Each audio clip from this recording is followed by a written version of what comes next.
What's up guys, it is that Pan again. I'm here again with another video, and today we're going to be looking at my island raid. I forget which G this was. This was probably like G16 or something. Honestly, I was surprised about the bracket that we were in. It wasn't anything crazy. I think a lot of these alliances were kind of just like way too weak in comparison. I mean, we had Glow here, which is, an obvious farm alliance. They have a lot of farm, counts from Region 16, I believe. And, just a lot of like underweight ones. And even if they weren't a farm alliance, they just didn't have whales to really compete. I mean, simply it takes one whale, right, to kind of topple a bracket, which we have one, which is Big Daddy here. And, he's our main rally captain. He's our main garrison captain. And we rely a lot on him for, garrisons and all that kind of stuff. And the same kind of even applies with, like, I think it was 59E something, right? But it was like one of 59E's farm alliances we had here. We also had like a few other groups here, which, I would say like really can't compare. I mean, we had Waza, who did at least have players who were able to hold a garrison against us. I think their biggest issue might have been activity in any case. And yeah, I mean, even Kish here, no whales. We had another alliance like FWH or something, no whales. Like I said, I think like it comes down to, hey, do you have a whale? If you don't, you're not holding a tower. That's basically how it works, right? And there was only one other group I would say really was like a 1v1 comparable team, which was Rofs here. And we do end up actually declaring war on their outpost a few times to kind of fight them. But I think most of this stuff was kind of just friendly between us at the end of the day. So for the most part, all we did was like do those declarations of war. And then at the end, we, just did some engine rallies back and forth on, some towers up mid, just to basically farm some points before the event ended. And, it was nothing really special in that, in any case. We were a bit hungry though for points because, obviously nobody would really want to fight us in any case. I mean, I don't blame them. I think this was kind of an unfair matchup. If I'm gonna be honest, like this island raid was probably the worst matchup I've seen from the developers. I do think that the changes in general for island raid were actually pretty good. I did like the whole shop feature where you can personally pick what you can like choose as rewards. I do think that they should fix some of the rewards, like maybe improve them, like adding tier 3 blueprints to the shop, but I do personally think that the whole blueprint system, not blueprint, but the whole shop system in general was pretty cool. I like the declaring war feature. Some people were complaining about it, but I think the reason they were complaining was because the brackets didn't make sense. If the brackets were more even, if the matchmaking was a little bit better, which I do think that they've actually had a lot of the matchmaking really good and spot on in Archipelago Raid and stuff. If the matchmaking was a bit better in this regard, I do think that the declaring war feature would appease you guys more. I mean, you will see us fighting here, but we do end up beating Rofs in one declaration of war, which was at the start of the event, and we lost the second one, which honestly was probably my fault. I do take full accountability because I do think I kind of ego fought, and I declared war like quickly after I woke up. I was like, all right, you guys ready? You guys ready? All right, let's go, right? Which, frankly, I shouldn't have done that. I should have just planned a time because if you guys don't know how the declaration of war kind of feature works, right?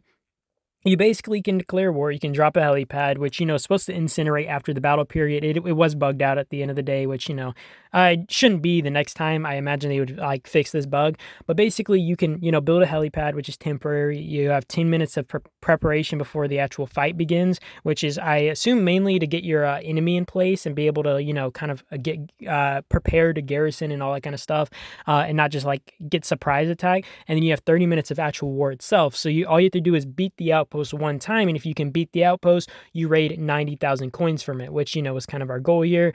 And it was overall pretty nice. We did have some really good field fights here. We were kind of having a back and forth for a while. I will say the second fight, I do think we were definitely losing in regards of like field control. They had more field domination on us. I do think that we kind of won on the first one more or less in like overall numbers in the field, but it was a really good fight. These guys actually gave us a tough time, and I was definitely enjoying it and rocking with it.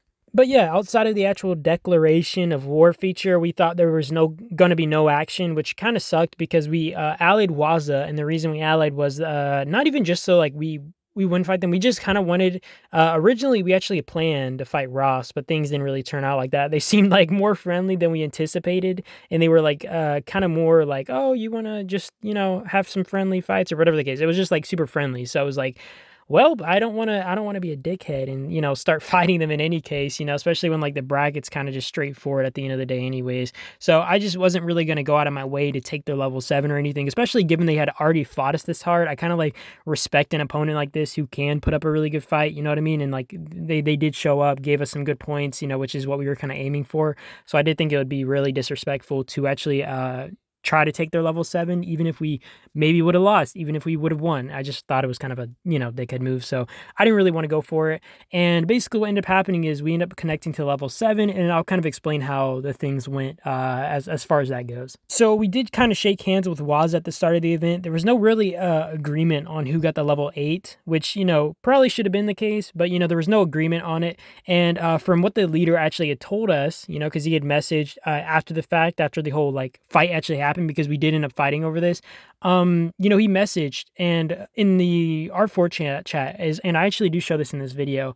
One of their members was actually like, "Hey, you guys got the first capture reward because we built to it the quickest. We instantly captured it, and we wanted first place because, frankly, it was either Rolfs or us who were kind of the strongest here. I do think it was pretty close, but it was either one of us two who were like the strongest in the bracket. And I did find it kind of unfair for Waza to get the level 8, especially once they had allied against.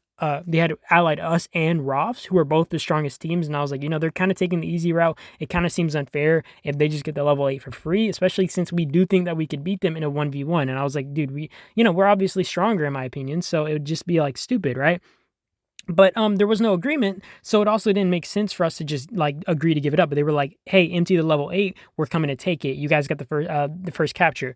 And their leader actually had mentioned this, but he said, and I guess he said this in their alliance chat. He actually didn't say anything to us, but he was like, "Hey, whoever if we don't come to an agreement when the level 8 opens, whoever captures it or whoever builds to it first gets the level 8, right?" And basically there was not supposed to be a war over it, but one of the R4s was like, "All right, well, you guys aren't suitable allies for us," basically is what they said, "and we're going to fight you guys." It was kind of the gist I got, which was kind of just rude, and like how we said it was really annoying, and not even annoying. It was just like it came off like really douchebaggish, right? And it came off like they were just like looking down on us. So right after they said that, we actually poured up. We swarmed their tower like you do see here, and we kind of built towards their 7, take their 7. I did feel a little bit bad because their leader was very nice, and he kind of just talked it out with us and was like, "Yeah, this wasn't supposed to happen. We weren't supposed to declare war on you guys, you know what I mean, and break allies with us." It was just kind of like a really unfortunate situation. I mean, you can see how the message worked here.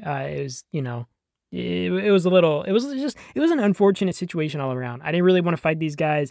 Their leader, like I said, was very understanding, and I will say we do actually get these guys in Archipelago raid exactly after this, which is what's funny. And I will say they were super kind. They did work with us pretty well. They did I do think that they understood that they were kind of in the wrong here for what happened, so I don't really blame anybody here. I don't think this was like exactly a betrayal either. I know some people actually mentioned that, but I didn't think it was betrayal because they actually had told us before even fighting us, "Hey, you're not suitable allies for us anymore." I will give them that, at least, that they did kind of break off the agreement kind of amicably, and I do appreciate that and think it was kind of a stand-up move. Either way, as far as the fight goes, I was a little bit confused because I do think that Waza was somewhat inactive, and I feel like they had better uptime than us, or at least like, I feel like they're majority Chinese the time we were kind of fighting them.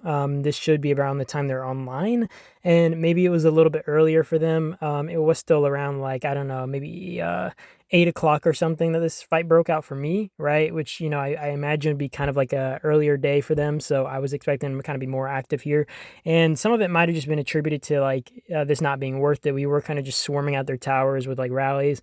Also, this guy we're burning right now, by the way, he was actually online. This was an online 0, and I mean, you'll see here in a minute, he's trying to send out his troops, but he had Battle Fury, and we came in, we didn't want him to port, and he had like 160 million might maybe, and we, just wanted to get the 0 on him instead of letting him teleport out and kind of getting away. So yeah, that's what you see here, and I do think that he could have done this better if he had sent out his troops and he had like kept Peterson or kept his garrison home.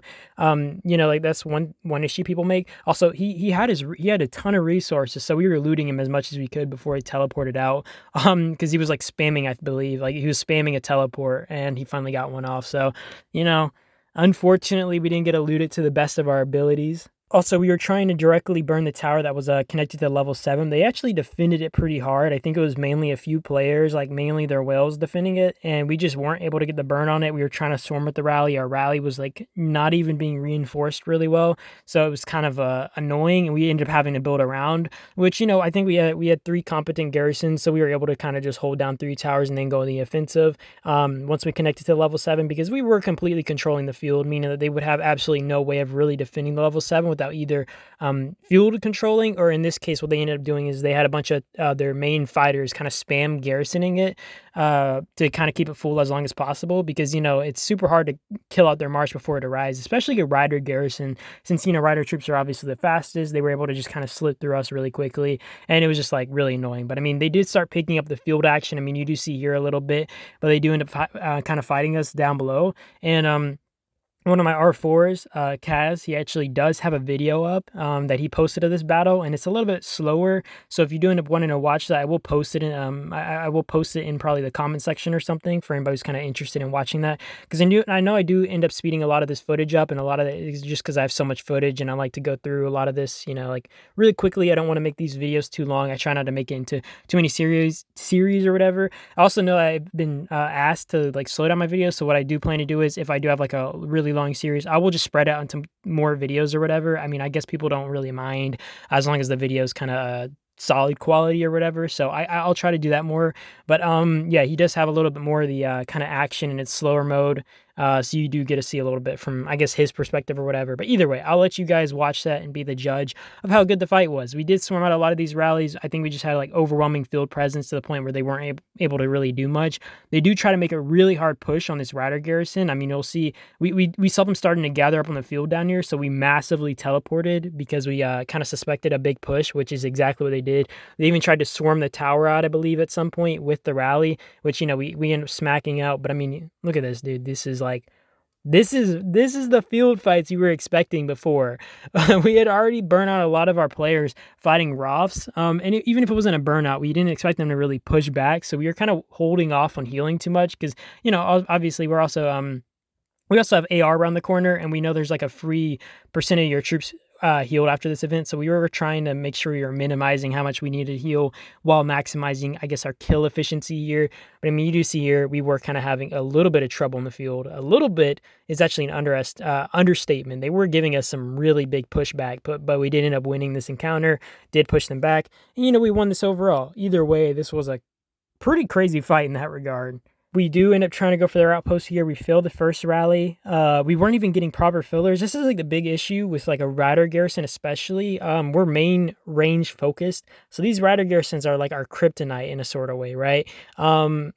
Just because they're super good at dropping rallies really quickly. And if you're not using like an infantry or something, it's really tough, especially like an infantry tank, which in the case of Island Raid, obviously only one person can send a rally at a singular tower at one time, which makes Island Raid more interesting for this factor, unlike Archipelago Raid, where you can like multi-rally and you might have a bunch of whales sending in rallies to, kind of absolutely smack people up and, kind of taking counter damage and stuff, because rider garrisons are really strong in 1v1 situations. But when you're taking on, these rider garrisons, in a 1v1, it's really tough. But when you're taking on a rider garrison with multiple rallies, you're absolutely shredding it, just because issue is like unlike an infantry rally, right? If I was to take a 1v1 with like Ragoro, I would probably trade worse, or the rally itself wouldn't drop as quick, Whereas like in this case, it drops the main rally is focusing, but the other rallies aren't trading as good as like maybe that that Ragoro garrison might be trading on like other rallies, which some of this is also kind of down to it having so much counter damage on it, or like counterattack or whatever the case it is on like Ragoro. Same goes with like, Eddie and heroes like that. We do try to get some swarms in here to pop this really quickly. They were like doing a really hard filler job over here. They had people down below trying to fill, people up top trying to fill. Dude, it was like a little bit annoying to stop them, especially because rider garrison, like they have rider troops, they're able to just like speed through. Also, this last clip to close off the video was actually kind of funny. We spotted this guy. He had ran and ported down. He was like over 200 million. We saw him like walk down, so he actually had a few marches out of his base, and he was online. He had a few marches out of his base though, kind of down below, and a big D kind of ran and ported, got close to him and burnt him twice. And I will say his like Victor garrison was much better. His armaments weren't even anything crazy, but at the end of the day, when you're defending with like 3 million troops, all you have to do is like drop these like marches hitting you really quickly. I don't know if you guys actually noticed this when you're going to be looking at these attacks, but I don't know if you guys noticed that what Big D does is he like pulls off like his tank march, and he'll end up attacking again. This is just to trade off on who's taking the main damage, right? So if like Miyamoto and like a Dut were taking the main damage or whatever, it's basically going to instantly go into like maybe the Rider Garrison, or not Rider Garrison, sorry, the Rider Hero, or maybe it's going to go into Julia, or whatever the case, right? That's basically how it works. Either way, I kind of wanted to just explain that real quick. But yeah, you do see Victor here actually shredding these marches a lot quicker. He does swap to Eddie. I don't really understand why he did that. I feel like the trades ended up becoming worse as a result, which was just like a no bueno. But either way, this was crazy. Hope you guys enjoyed the video. I do appreciate you guys for watching as always. You guys have a great day or night though, and I will be seeing you guys in the next one. And that is about it. Peace out.